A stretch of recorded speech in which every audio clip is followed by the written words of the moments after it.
ನಮಸ್ಕಾರ ಸ್ನೇಹಿತರೆ. ಒಂದು ಪ್ರಶ್ನೆ, ನಿಮಗೆ ಎಲ್ಲವೂ ಇದ್ದರೂ ನೀವು ಕೆಲಸ ಮಾಡ್ತೀರಾ? ಹಣ ಇದೆ, ಮನೆ ಇದೆ, ಮಕ್ಕಳಿದ್ದಾರೆ, ಮರ್ಯಾದೆ ಇದೆ, ಇಷ್ಟೆಲ್ಲ ಇದ್ದರೂ ಬೆಳಗ್ಗೆ ಬೇಗೆದ್ದು ಕೆಲಸ ಮಾಡ್ತೀರಾ?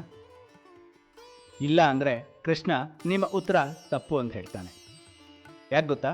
ಇಂದಿನ ಭಗವದ್ಗೀತಾ ಅಧ್ಯಾಯ 3 ಶ್ಲೋಕ 22ರಲ್ಲಿ ಕೃಷ್ಣ ಸ್ವತಃ ಹೇಳ್ತಾನೆ, 3 ಲೋಕಗಳಲ್ಲಿ ನನಗೆ ಮಾಡಬೇಕಾದ ಯಾವ ಕರ್ತವ್ಯನೂ ಇಲ್ಲ, ಪಡೆಯಬೇಕಾದ್ದು ಅದು ಕೂಡ ಇಲ್ಲ, ಆದರೂ ನಾನು ಕರ್ಮ ಮಾಡ್ತೀನಿ ಅಂತ.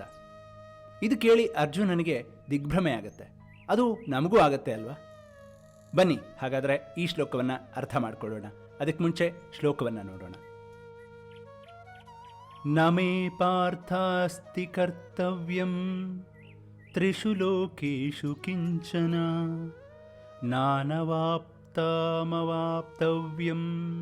ವರ್ತ ಏವ ಚ ಕರ್ಮಣಿ. ಸ್ನೇಹಿತರೆ, ಒಂದು ನಿಮಿಷ ಸೂರ್ಯನ ಬಗ್ಗೆ ಯೋಚಿಸಿ. ಯಾಕೆ ಅಂದರೆ ಸೂರ್ಯ ಉದಯಿಸದೇ ಇದ್ದರೆ ಜಗತ್ತು ನಾಶ ಆಗುತ್ತೆ.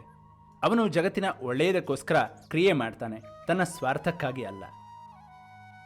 ಇದನ್ನೇ ಶ್ರೀಕೃಷ್ಣ ಕೂಡ ಹೇಳ್ತಾನೆ, ನಾನು ಸೂರ್ಯನ ಹಾಗೆ, ನನಗೆ ಏನೂ ಬೇಕಿಲ್ಲ, ಆದರೂ ಕ್ರಿಯೆ ಮಾಡ್ತೀನಿ, ಯಾಕೆ ಅಂದರೆ ಜಗತ್ತಿಗೆ ಅಗತ್ಯ ಇದೆ ಅಂತ. ಸ್ವಾರ್ಥವಿಲ್ಲದ ಕ್ರಿಯೆ, ಇದೇ ನಿಷ್ಕಾಮ ಕರ್ಮ. ಇದೇ ಈ ಶ್ಲೋಕದ ಜೀವಾಳ. ಕರ್ನಾಟಕದ ಒಂದು ಬರಡು ಊರು. 2010ರ ದಶಕ. ಅಲ್ಲಿ 78 ವರ್ಷದ ಮುದುಕ ರಂಗಯ್ಯ ಇದ್ದ. ಅವನ 2 ಮಕ್ಕಳು ಅಮೆರಿಕಾದಲ್ಲಿ ಸ್ಥಿರವಾಗಿದ್ದರು. ಪ್ರತಿ ತಿಂಗಳು ಸಾಕಷ್ಟು ಹಣ ಕಳಿಸ್ತಿದ್ರು. ರಂಗಯ್ಯನಿಗೆ ಯಾವ ಅಗತ್ಯನೂ ಇರಲಿಲ್ಲ. ಆದರೆ ಆ ಊರಿನ ಜನ ಬಾಯಾರಿ ನೀರಿಗಾಗಿ 3 ಕಿಲೋಮೀಟರ್ ನಡೆದು ಹೋಗ್ತಿದ್ರು. ಮಕ್ಕಳು ಶಾಲೆ ತಪ್ಪಿಸಿ ನೀರು ತರೋಕೆ ಹೋಗ್ತಿದ್ರು. ಹೆಂಗಸರು ಬಿಸಿಲಲ್ಲಿ ಕರಗಿ ಹೋಗ್ತಿದ್ರು. ಒಂದು ದಿನ ರಂಗಯ್ಯ ಬೆಳಗ್ಗೆ 5 ಗಂಟೆಗೆ ಎದ್ದ. ಗುದ್ಲಿ ಎತ್ಕೊಂಡ ಮೊದಲ ಬಾವಿ ತೋಡೋಕೆ ಶುರು ಮಾಡ್ದ. ಈ ವಿಷಯ ತಿಳಿದಂಥ ಮಗ ಅಮೆರಿಕಾದಿಂದ ಫೋನ್ ಮಾಡಿ ಕೇಳಿದ, ಅಪ್ಪ, ನಿಮ್ಮ ವಯಸ್ಸಲ್ಲಿ ಈ ಕೆಲಸ ಇಲ್ಲ, ಯಾಕೆ? ನಾನು ಹಣ ಕಳಿಸ್ತಿದ್ದೀನಲ್ಲ, ಆಳುಗಳನ್ನು ಕಳಿಸಿ ಅಂತ. ಅದಕ್ಕೆ ರಂಗಯ್ಯ ಹೇಳ್ದ, ಮಗನೇ, ಹಣ ನನಗೇನೋ ಕಳಿಸ್ತೀಯಾ? ನನಗೆ ಬೇಕಾದ್ದೆಲ್ಲ ಇದೆ, ಆದರೆ ಆ ಮಕ್ಕಳಿಗೆ ನೀರಿಲ್ಲ, ಅವರ ತಾಯಿಯರಿಗೆ ಸಂಕಟ ಇದೆ, ನಾನು ಮಾಡದಿದ್ರೆ ಯಾರು ಮಾಡ್ತಾರೆ ಅಂತ. 3 ವರ್ಷದಲ್ಲಿ ರಂಗಯ್ಯ ಆ ಊರಲ್ಲಿ 11 ಬಾವಿ ತೋಡಿದ್ದ. ಅವನ ಕೈಯೆಲ್ಲ ಬೊಬ್ಬೆ ಬಂದು ಹೋಗಿತ್ತು, ಬೆನ್ನು ಬಗ್ಗೋಗಿತ್ತು. ಆದರೂ ಅವನ ಕೆಲಸ ನಿಲ್ಲಿಸಲಿಲ್ಲ. ಯಾಕೆ ಗೊತ್ತಾ? ಅವನಿಗೆ ಏನೂ ಬೇಕಿರಲಿಲ್ಲ, ಆದ್ದರಿಂದಲೇ ಎಲ್ಲವನ್ನೂ ಮಾಡ್ದ. ಬೇಕಾಗಿಲ್ಲದವನೇ ನಿಜವಾದ ಸೇವೆ ಮಾಡಬಲ್ಲ. ಇದೇ ಶ್ರೀಕೃಷ್ಣ ಶ್ಲೋಕ 22ರಲ್ಲಿ ಬದುಕಿ ತೋರಿಸಿದ. 8ನೇ ಶತಮಾನ. ಕೇರಳದ ಕಾಲಡಿ ಗ್ರಾಮ.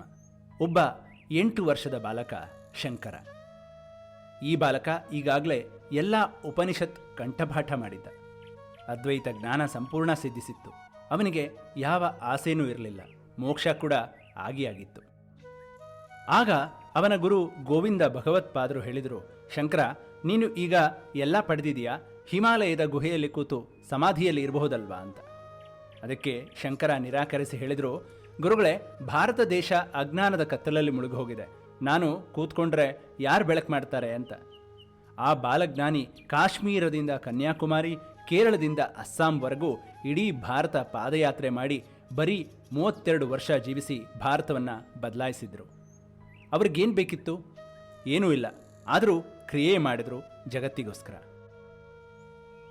ಸ್ನೇಹಿತರೆ, ಕೃಷ್ಣ ಕೇವಲ ಮಾತ್ರ ಆಡಲಿಲ್ಲ, ತಾನೇ ಬದುಕಿ ತೋರಿಸ್ದ.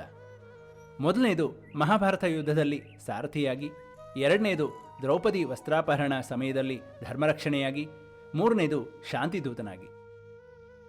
ಅರ್ಜುನ, ನಾನು ಈ ಎಲ್ಲ ಮಾಡಿದ್ದು ನನಗೋಸ್ಕರ ಅಲ್ಲ, ಧರ್ಮರಕ್ಷಣೆಗಾಗಿ. ಹೀಗೆ ನೀನು ಯುದ್ಧ ಮಾಡಬೇಕು, ಗೆಲುವಿಗಾಗಿ ಅಲ್ಲ, ಧರ್ಮಕ್ಕಾಗಿ ಅಂತ ಕೃಷ್ಣ ಹೇಳ್ತಿದ್ದಾನೆ. ಈ ಶ್ಲೋಕ ನಮಗೆ 3 ಹಂತದ ಪ್ರಶ್ನೆ ಕೇಳುತ್ತೆ. ಮೊದಲನೇದು, ನೀವು ಯಾಕೆ ಕೆಲಸ ಮಾಡ್ತೀರಿ ಅಂತ. ಹಣಕ್ಕಾಗಿ ಅಥವಾ ಕಂಪನಿ, ಸಮಾಜ, ಕುಟುಂಬಕ್ಕಾಗಿ? ಉತ್ತರ 2ನೇಯದ್ದಾಗಿದ್ದರೆ ನೀವು ಕೃಷ್ಣನ ದಾರಿಯಲ್ಲಿದ್ದೀರಿ. 2ನೇ ಪ್ರಶ್ನೆ, ನೀವು ನಿವೃತ್ತಿ ನಂತರ ನಿಲ್ಲಿಸ್ತೀರಾ ಅಂತ. ರಂಗಯ್ಯ ನಿಲ್ಲಿಸಲಿಲ್ಲ, ಶಂಕರ ನಿಲ್ಲಿಸಲಿಲ್ಲ, ಕೃಷ್ಣ ನಿಲ್ಲಿಸಲಿಲ್ಲ, ಇನ್ನು ನಾವು? 3ನೇ ಪ್ರಶ್ನೆ, ನಿಮ್ಮ ಕ್ರಿಯೆಯ ಅಳತೆ ಯಾವುದು ಅಂತ. ನನಗೆ ಏನು ಸಿಗುತ್ತೆ ಅನ್ನುವಂಥ ಅಳತೆ ಬಿಟ್ಟು ಇದರಿಂದ ಜಗತ್ತಿಗೆ ಏನು ಸಿಗುತ್ತೆ ಅನ್ನುವಂಥ ಅಳತೆ ತಗೊಳ್ಳೋಣ. ಕೃಷ್ಣ ಅರ್ಜುನನಿಗೆ ಹೇಳಿದ ಸಂದೇಶ ಇವತ್ತು ನಮಗೂ ಅನ್ವಯ ಆಗುತ್ತೆ. ನಿನಗೆ ಗೆಲ್ಲಬೇಕು ಅನ್ನುವಂಥ ಆಸೆ ಬಿಡು, ನಿನ್ನ ಪ್ರಾಣ ಉಳಿಸ್ಕೊಳ್ಬೇಕು ಅನ್ನುವಂಥ ಭಯ ಬಿಡು, ಧರ್ಮ ರಕ್ಷಣೆ ಮಾಡಬೇಕು, ಅಷ್ಟೇ ನಿನ್ನ ಕರ್ಮ ಅನ್ನೋದು. ಸ್ನೇಹಿತರೆ, ನಮ್ಮ ಜೀವನದಲ್ಲಿ ಒಂದು ಮಾರ್ಪಾಡು ಮಾಡಿಕೊಳ್ಳೋಣ. ಇವತ್ತಿನಿಂದ ಒಂದೇ ಒಂದು ಕೆಲಸ ಯಾವ ಫಲಾಪೇಕ್ಷೆ ಇಲ್ಲದೆ ಮಾಡೋಣ. ಒಬ್ಬ ಮನುಷ್ಯನಿಗೆ ಸಹಾಯ ಮಾಡೋಣ, ಅದರ ಬದಲಿಗೆ ಯಾವ ಅಪೇಕ್ಷೆ ಇಲ್ಲದೆ. ಆ ಒಂದು ಕ್ಷಣ ನೀವು ಕೃಷ್ಣರಾಗ್ತೀರಿ. ಈ ವಿಡಿಯೋ ಇಷ್ಟ ಆಗಿದ್ದರೆ ಲೈಕ್ ಮಾಡಿ, ಸಬ್ಸ್ಕ್ರೈಬ್ ಮಾಡಿ, ನಿಮ್ಮ ಮನೆಯ ಯಾರಾದರೊಬ್ಬರಿಗೆ ಶೇರ್ ಮಾಡಿ. ಮುಂದಿನ ಶ್ಲೋಕದಲ್ಲಿ ಕೃಷ್ಣ ಇನ್ನೂ ಆಳವಾದ ಸತ್ಯ ತಿಳಿಸ್ತಾನೆ. ಹರೇ ಕೃಷ್ಣ.